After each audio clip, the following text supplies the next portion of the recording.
This post will be the remainder of the last update, which I broke into 2 pieces. When I was 3 years old, my parents and I went with some family friends to a cabin up in the mountains. One of the other family's kids was sick with some sort of flu. A few nights in, I came down with it too. I threw up everywhere, all over. My father was so grossed out that his reaction made me cry, a lot. My mom had to kick him out of the room while she took care of me. His horrified expression is imprinted on my mind forever. It taught me that there's something terribly wrong with being sick. I'm 28 years old now, and I spent most of my years being absolutely paranoid about throwing up. Emetophobia controls so much of a person's life.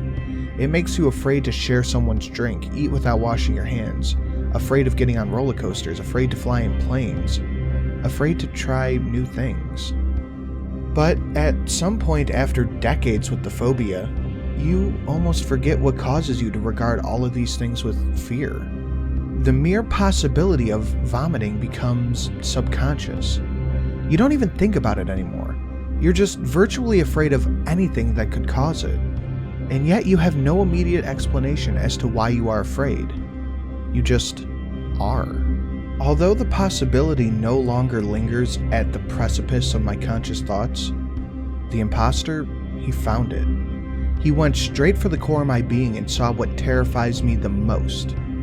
He brought it out and he used it against me. Repeating Nathan's spiritual purge chant didn't just disable me there in the field. It was a reminder of the creature's remarkable power to turn my own flawed humanity against me. A reminder that it was planning to make me suffer in the most personal ways. The imposter was designing a personal hell for me, and it was nearly ready to drag me down into it. And so, the world collapsed on me. I laid there on the ground, puking my guts out, knowing that my fiancée was asleep and unguarded in bed, while this terrible thing strode toward her in the dark.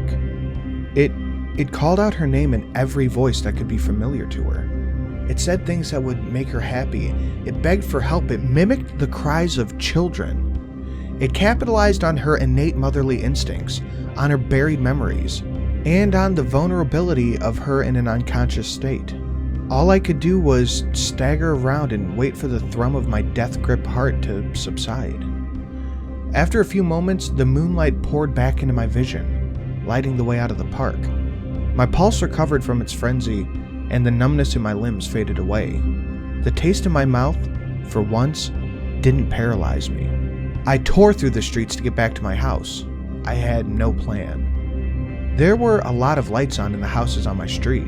Many of my neighbors had likely heard me screaming. I had hoped that this meant that the imposter would think twice about moving in the open beneath all of their watchful gazes. The front door of my house was wide open, and it was pitch black inside. I shouted for Faye, but I couldn't find her. The bed was empty and disheveled, as though she had jumped out of it, or had been dragged out of it. A faint sound caught my attention. The sound of crying. I struggled to determine where it came from, and after looking in every room, I realized that it was coming from outside. I stepped out of the sliding glass door in our bedroom that leads to the backyard. The sound grew louder, but mixed with shuffling noises. There's a walkway that runs along the side of our house and connects the backyard to the front. And there, in the darkness, was Faye. She was sleepwalking in the most unusual manner I had ever seen. She stood up high on the balls of her feet. That was the same as before. But she was bent over at the waist. Her hair and arms dangled lifelessly towards the ground. And she shuffled towards the street where I had first seen the shadowy figure. Faye's neck was craned in such a way that I could see her face swaying outside of her left thigh. 2 mournful eyes peered up at me from it. Her lips trembled as she cried. I couldn't tell if she was conscious or not. She mumbled something, but with her cries I couldn't make out what she was saying. I wrapped my arms around her waist and literally carried her inside. She clawed at me and landed a tiger palm on my crotch. Just as we careened into the living room, a police cruiser drove past. its flashlights traced across the houses. I gently closed the door and peered out of the window. It took me a moment to see it, but in the tree in our front yard, the dark form was crouched on the thickest branch. I yanked the curtains down over the blinds. Faye and we stayed awake for the rest of the night until dawn. We heard footsteps on the roof and in the attic, but no voices. On 2 occasions, someone gently knocked on the door, and once on the sliding glass door in the back. But we remained in the living room. We communicated only through pen and paper, and prevented each other from nodding off and dreaming about the scrapbook or Christopher. The last thing she wrote was, "Got an idea, explain tomorrow." At about 6 a.m., my cell phone buzzed on the table. It had been quiet for a few hours now. Faye and I were almost done with the second Lord of the Rings movie. When I grabbed the phone, I was surprised to see that it was a ranger from Pikes Peak. His name is Greg, same as Faye's dad, so I just refer to him by his title in these posts. We hadn't spoken in a while, and I immediately feared that this call was the confirmation of the grim likelihood that Nathan was dead. He skipped all the pleasantries and said, "You better sit down." A nauseous fear crept out my throat when he said that. I shook my head and replied, "Just tell me, just tell me." Static began to form in my peripheral vision, which happens when I'm feeling faint. If it grows to cover my entire view, I pass out. The ranger cleared his throat and tried to speak with some composure, but I can hear in his voice that he had been crying. He said, "We got a call from Nathan's relatives. She said that he had been missing for a few days. They thought he went camping with his buddies, but next thing, none of them knew where he was. On my routine in the morning, I dropped by Faye's folks' cabin. There was a long silence. That told me everything I needed to know. But then, the ranger said more. The cops are everywhere here now. The whole mountain is shut down. They've still got T-Way listed as a missing person, but now they're out hunting for a body. Like they mean it this time. Looking for a murderer too, but..." I interrupted him and demanded to know why. There was no way I could hide my frantic anxiety any longer. The ranger said, "Something's happening up here, at the cabin. They did something to him. I don't know how to tell you." He paused again, struggling to hold back tears. I crumpled to the couch when he spoke. The news singed every nerve on my body. Pain radiated up from my stomach across every limb. My scalp tickled. The static in my vision grew. "I need to know," I said. The ranger insisted that the details were unnecessary, but I begged him. Now, what I'm about to tell you is paraphrasing of what the ranger said. Some of the info might change as the Denver coroner performs the official autopsy, but this is what we know. The bedroom window of the cabin was forced open from the outside, but also the front door was unlocked and slightly open when the ranger arrived. The bedroom door was locked from the inside. It appeared that 2 people, one of them being Nathan, had been staying inside the cabin for 2 or 3 nights. Nathan's satellite phone was found inside. My number was the last one that he dialed. It was unclear whether or not Nathan was present at the cabin when we spoke, when he promised me that he wouldn't go to the cabin. There was a buck knife jammed into one of the walls. There were many unusual symbols and words that had been carved all down the hallway, leading from the living room to the bedroom. There were words in Hopi, the Native American language that Nathan's people spoke, and Zuni, a language that they did not. The words haven't yet been translated. There was a carving of a large dream catcher outside of the bedroom door, and non-lethal amounts of blood spattered everywhere on the carpet and lower wall opposite of said door. On the inside of the bedroom, there were small marks everywhere, as though someone had been pounding on it. The ranger and sheriff speculate that Nathan sat on the floor in the hallway for several hours, perhaps even an entire day. Someone was in the bedroom, but the door remained locked. It's entirely possible that they had a long conversation. At no point was there electricity or heat functioning in the cabin, because it had been shut off after I was rescued on my second visit. This meant however long Nathan stayed, he remained in the dark in the freezing weather each night. 2 pairs of tracks were found leaving the cabin, one from the bedroom window and the other one from the front door, heading into the forest out back. The tracks joined together, indicating that the 2 people walked side by side into the woods. Nathan's body was recovered by the ranger dogs approximately a quarter mile in. He was buried upside down, with his legs erupting from the soil at the knee. Upon exhumation, it was discovered that Nathan's face and scalp had been flayed or mutilated. There were deep lacerations on his back which appeared to be from some kind of claw, and the carvings on his arm looked self-inflicted. The official cause of death, however, was suffocation. He had been buried alive. Oh, and everything in the cellar was gone. It was completely empty. I've never come so close to ending my own life. The guilt and horror I felt at hearing the ranger's words are still ineffable, so I won't try and document them. Somehow, I convinced myself that there would be time to grieve in the future, and even for the acts of penance, but right now, I needed to focus on Faye. After all, she still might end up like Nathan and T-Way if we don't figure out what to do. A few days passed with no strange activity beyond a voice here and there. I was hesitant to let Faye sleep for fear that she would dream about her little brother and give the imposter exactly what it was looking for. But she explained to me her idea, a plan to get rid of the creature once and for all. And for the first time in months, I actually felt a glimmer of hope.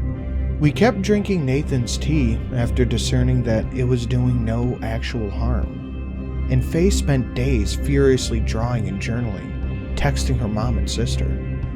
I called Angela, the Shoshone woman, and requested that she come visit with her hypnotist friend to speak with Faye again, and to bless our new home. I also made as large of a donation as I could to T-Way and Nathan's community to help cover the cost of their funeral ceremonies.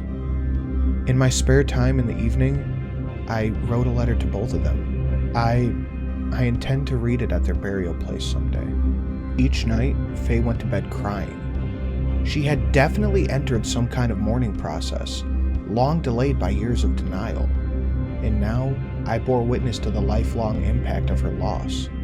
Never in my life have I seen a human in so much pain. But Faye assured me that she would be alright, and that I should put some faith in her. I silently obliged, because I trust her more than anyone in the world. She knows herself, and I put my faith in that. One night, I snuck into the bedroom and retrieved Faye's drawings. She had produced several pictures of her own nightmares, of memories from her childhood, of a young man that looked like her. I believe he is Christopher, or at least how Faye imagined he would look. He had survived and grown up. She wrote all kinds of things around the drawings, mostly detailed descriptions of the images, sometimes stories of when she was young. She wrote her brother's name 12 times. She even drew a family portrait that included herself at the age of 5, holding a smiling baby. On the 5th night after the incident in the park, Angela and her hypnotist friend arrived. As I've mentioned before, I haven't given the hypnotist's name because I don't want you to have to keep track of too many people. Faye informed our guest of what she believed could get rid of the entity for good. I went outside and set the drawings under a tree in our front yard, where I had last seen the shadowy figure. Then we got Faye comfortable and set her up on the couch. Fortunately for us, Faye has the remarkable ability to fall asleep at any time, any place. So all we had to do was dim the lights in the house. I made a pasta dish for everyone, and within a half hour, she was out cold. This time, she didn't drink Nathan's tea. For a long time, Angela, the hypnotist, and I sat around the kitchen table over coffee and ice cream. We kept our voices low and discussed the recent events related to the cabin, waiting for the imposter to show up. The hypnotist was especially interested in the dream catchers and wanted to know who made them. I told her that I didn't have any idea, and that at first I thought the entity itself created them. After speaking with you, you seem to be more insightful than I am. I started to believe that someone had summoned or was controlling the entity with the original dream catcher. Then, when I broke it, I realized it was protecting me. She said, "Do you think it's possible that one of her family members created it? Or the ranger? Do you trust him?" Many people have speculated that Nathan and T-Way were not honest with me, or who they said they were, but I honestly hadn't considered that the ranger himself could be behind all of this. I conceded that it was a possibility. Faye spoke a few times in her sleep. She laughed and said things like, "Do you need help with that?" and "The hell are you doing?" After she said the name of her boss, I realized that she was dreaming about work. We waited until about midnight, but by then, no activity had occurred. No sounds were coming from outside. Angela woke Faye up and said, "We need to take a more direct approach." The two women propped Faye up in the bed, hospital style, and began to hum a beautiful song. Angela would intermittently speak in her native tongue and trace line with her fingers across Faye's forehead. The hypnotist occasionally raised her hands in the air and then touched Faye's shoulders. After several minutes, my fiancée went limp. Her head slumped back on the couch and her arm dangled to the floor. Finally, she opened her eyes, which were now rolled back in her head. She began breathing rhythmically. The hypnotist said, "Who are you?" She replied simply, "Faye." "Are you alone?" "I'm with you." "Who else is here?"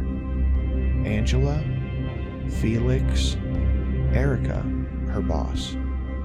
The hypnotist corrected Faye and said, "Erica isn't here, it's just us four." Faye looked puzzled for a moment and then said, "Okay." Angela joined the conversation and touched Faye's arm. She asked, "The one who follows you, the one who calls out in the night, where is he now? Is he here?" Faye craned her head from side to side, like she was emptying waters from her ears. She replied, "No." "Well, where is he?" Faye sat motionless for a whole minute, then finally said, "Across the dark." The hypnotist said, "Faye, can you call out to him? Can you ask him to come here?" She remained silent. The hypnotist asked it again. Faye said, "No," forcefully. Angela said, "Honey, we can't get rid of him unless you bring him here." Faye began to whimper. Her mouth trembled. Then she uttered the voice of a small child, "Please, no." Goosebumps rippled across my arms as I sat at the table watching this. Angela implored her and Faye began to cry. "You have to call out to him," the hypnotist repeated. "Tell him where you are." Faye slowly rocked back and forth and tried to reach up to protect herself, but the weight of her hypnotic state kept her in place. Suddenly, her body went stiff and her eyes rolled forward. They landed squarely on me. Then over my shoulder and focused on something 1,000 miles behind me. Her mouth opened slightly and a gurgling sound came up from her throat. She said in a wet, masculine voice, "Watch you, watch you." Faye leapt off the couch and shuddered as though she was trying to throw something off of her back. Her body stayed rigid, and she turned and faced away from us. Every joint in her limbs popped with sickening cracks. She bent her head back and stared up at that place in the ceiling where the wall met in front of her. Then she balled her fists up tightly. Again, she said, "Watch you, watch you, watch you." The hypnotist and Angela were now standing, gathering around Faye to prevent her from hurting herself or dashing off into the night. I played safety a few feet away, trying to be ready for anything. The hypnotist said, "Faye, tell us where she is." She breathed hard through gritted teeth and then forced out the word,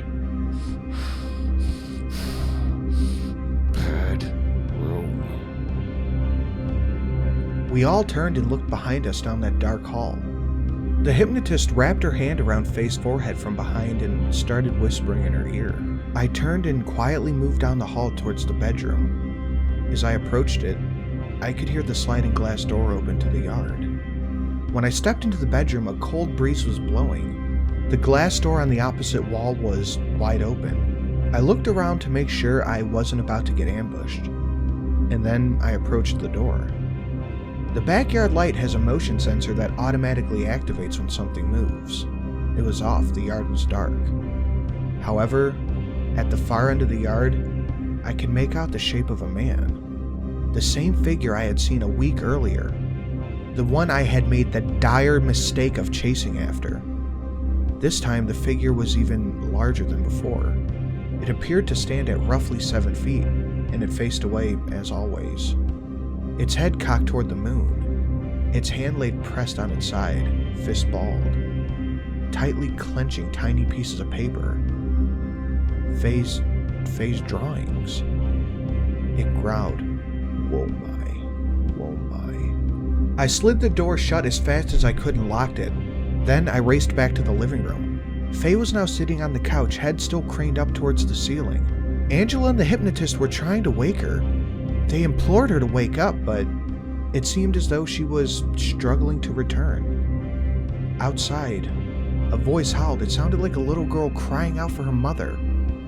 Another voice erupted, Laura's, shouting, "Greg, we need to take her to the hospital." Faye began to convulse, so the two women clutched her tightly and begged her to wake up. An infant began to shriek in the yard, and then it moved down the side of our house to the front door. There was a loud, slow knock, followed by more voices. The knock repeated over and over and over. Becca's voice called out from behind the door, "Faye, where are you? Help! Please help!" At last, Faye sucked in a huge breath and leaned back on the couch. She had returned to a normal position. She stood up frantically trying to collect herself. The pounding on the door grew louder as the voices began to overlap, as though several people were standing outside the door crying for help in the night. She breathlessly said, "It's here. It's here," and looked over at me. In Faye's eyes I saw uncertainty and terror, mirrors of my own state. But then, a look of conviction fell over her face. The fear seemed to evaporate right off of it. A man began to cry outside the door, and it said in Greg's voice, "He was my child too, Laura, my son. Do you think a weekend in the goddamn mountains would make me forget?" Faye gasped. The words were so perfectly clear that I believed he was the one at the door. "Don't you fucking dare," Laura's voice shouted. "Let her forget, just let her forget. This doesn't have to be a burden on her too." Faye burst into tears and wobbled to the door. She rested her face against it and reached for the knob. The shrieks of a baby echoed throughout the house, followed by a little girl saying, "What's your name? I can't see you. It's Faye. Faye." I watched my fiancé collapse onto the floor in despair. Angela and the hypnotist took a step forward, but Faye put her hand in the air to halt them. She sat on the ground and leaned back against the door, and brushed the strawberry blonde locks out of her eyes. The door knocked again. My own voice followed, saying, "May I come in? It's freezing out here. Another storm is coming tonight." "I have to tell you something," Faye said, gently knocking on the door. "I know what you really want." All of the voices fell silent at once.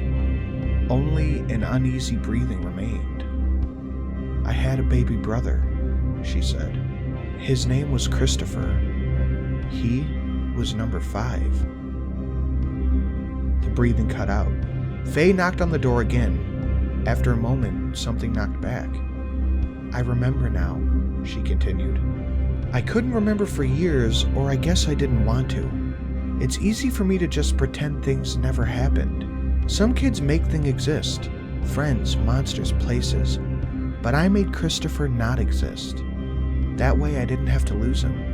His death was just make-believe." A long, slow scratching sound resonated from the door. The thing outside was dragging its claws across the wood. It was drawing a picture. Faye put her palm on the door, feeling the weak vibration from the scratching. For a long time, the number was all I could remember.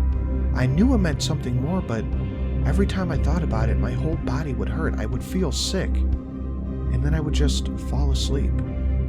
Or if I was dreaming, I would just wake up.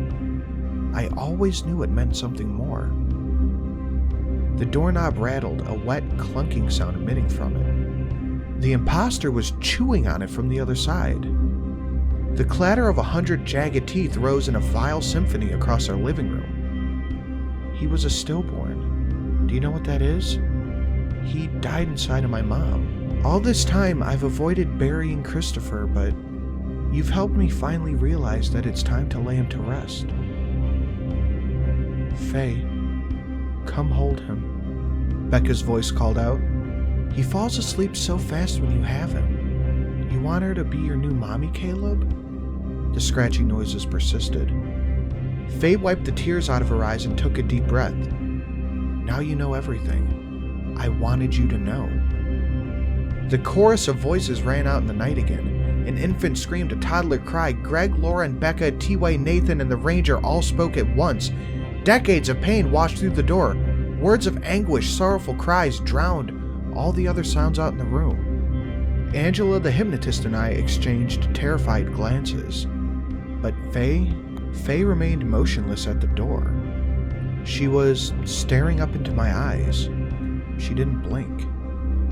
The knocking on the door swelled to a violent pounding. The entity used every possible trick it could. It tried to hit her right where the wounds were fresh, tried to tear open the oldest scars. But Faye never budged. She held her ground emotionally and never took her eyes off of me. They were filled with a knowing calm, as if to say, enough. When the imposter got no response, it stomped the front door in the nearby window. It towered over us, and it blocked out the moonlight that lit the drapes. A huge shadow fell across Faye as she sat there unmoved. Whoa my, whoa my. It growled. Faye's lips quivered, but she said nothing. A titanic scream erupted from the creature, and then it slapped the glass with an open hand. The sound shook our home, and a lightning bolt of terror hit me in the pit of my stomach. But Faye didn't react. She didn't even flinch. And then the entity said something that I didn't expect. Instead of assuming the voice of someone we knew, it spoke in several that I did not recognize. It spoke only one labored sentence, but each word was uttered in a different tongue. I walked 1,000 years across the dark to find you. A small part of me wanted to just run away screaming, but I was so afraid that my legs wouldn't even move. The finality, the longing of what it said was incomprehensibly dreary. I totally lost my nerve.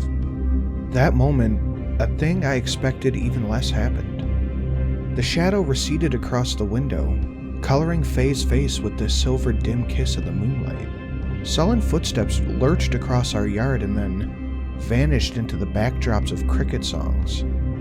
After a while, we were alone. All three of us looked down at Faye. A relieved smile spread across her face. She wasn't crying anymore. It's been several days since the imposter left. It returned once, only to sing this morose lullaby. Soul miadu. I'm a naked soul, miadu. Faye slept through the entire thing. It didn't even mention her. My fiancée has been sleeping well ever since that night. She hasn't talked at all, and certainly hasn't sleptwalked. In fact, she hasn't even been tossing and turning like she normally does. It's almost as if a dreadful weight had been lifted from her shoulders. During the day she cries and she cuddles with me and asks to talk about her childhood. She Skypes with her mom and her sister too. They cry. I have shed many tears with her, and for her loss. but I understand now what she did.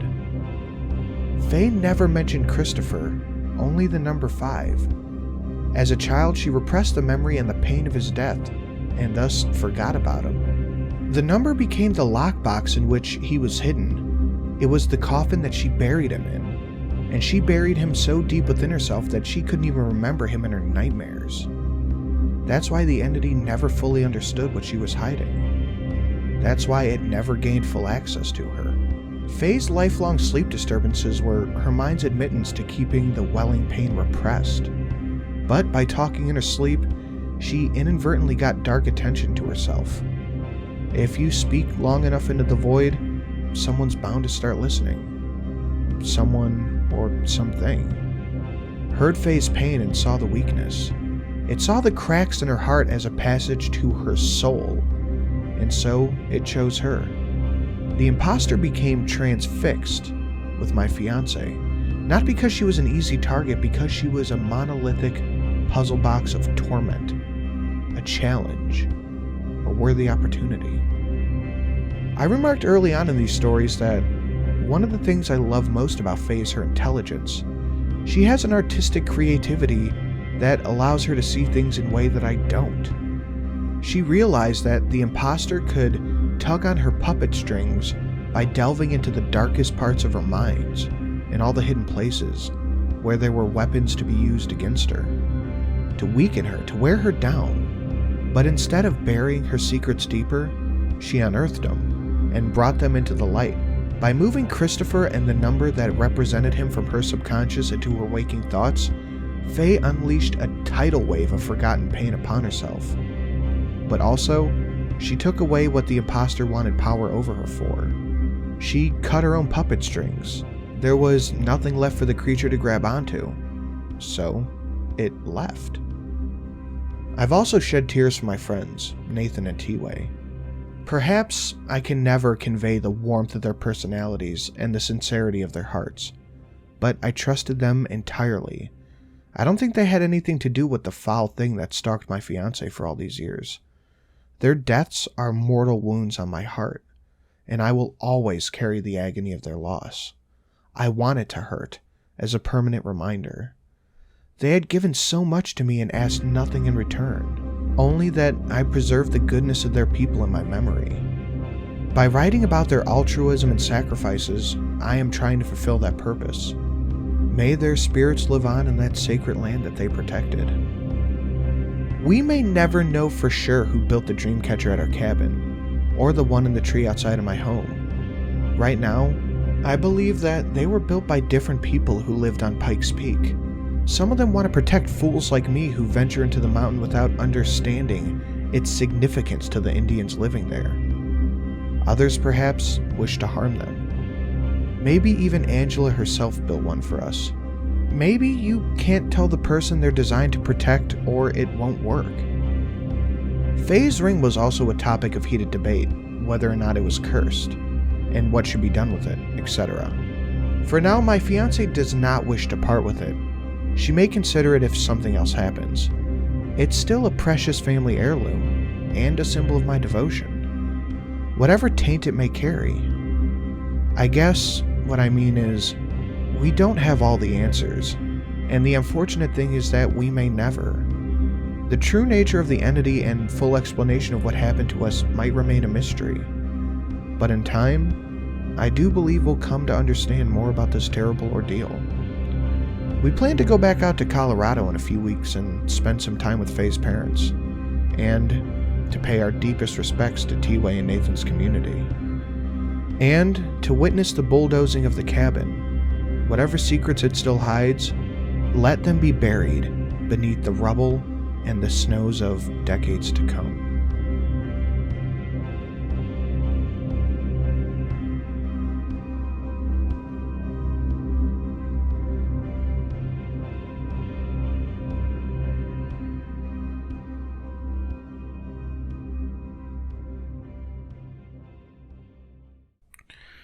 Guys, this is probably one of my favorite stories I've ever narrated, and I hope you enjoyed it as much as I have. It is truly a good story, and like I said, go buy the book from the author. I bought one for my mom and my grandma, so I hope they enjoy it too. So now it's time to thank the $10 and above patrons. Dan R., Paul Z., Mr. Swiston, Official Jerboa, Chaos X, JY, Pyromancer, Hayden MH, and Ethan A. Guys, I cannot thank you enough. And all the $5 patrons down below, also can't thank you enough. If you want access to some Patreon-only content and have your name read off or put in the description, please consider becoming a patron. And again, if you are a patron, please suggest me some stories you would like for the Patreon-only stuff. Again, I really hope you enjoy this. Thank you so much for watching. Make sure you're subscribed. Follow me on Twitter. That's all in the description. Thank you.